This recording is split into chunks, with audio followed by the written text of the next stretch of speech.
Mbrëmjen Big Brother VIP Kosova, Leonora Jakupi dhe Olta Gjari rënë nga provimi. Asnjëra nuk e ngritën zërin kundër përçmimit të vajzave dhe grave. As Leonora e as Olta nuk folën asnjë fjalë kundër kulturës patriarkale që babai i Tonit e shfaqi ndaj Bias dhe Elionas. Mustapën ka shimë mendësisë mesjetare. Leonora Jakupi është këngëtare.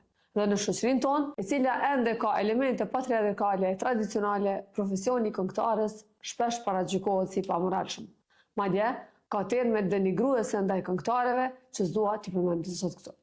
E njëjta gjë vlen edhe për aktorët, rol që ende shihet me stereotipe dhe moralizime të padrejta. E di që shoqëria jonë, sidomos një pjesë e saj, vazhdon të funksionojë me paragjykime të vjetra. Është kulturë që po e luftojmë çdo ditë. Por ata që marrin hapësirë publike nuk duhet i forcojnë këto stereotipe, as t'i ushqejnë mendësi seksiste e primitive. Pikërisht për këtë arsye, Leonora Jakupi dhe Olta Gjari janë ndër të fundit që mund të flasin për moral seksual apo moral patriarkal. Ato janë pjesë e dy profesionave të paragjykuara, andaj do të duhet të ishin kundër stigmatizimit të grave bazuar në gjeni e profesion.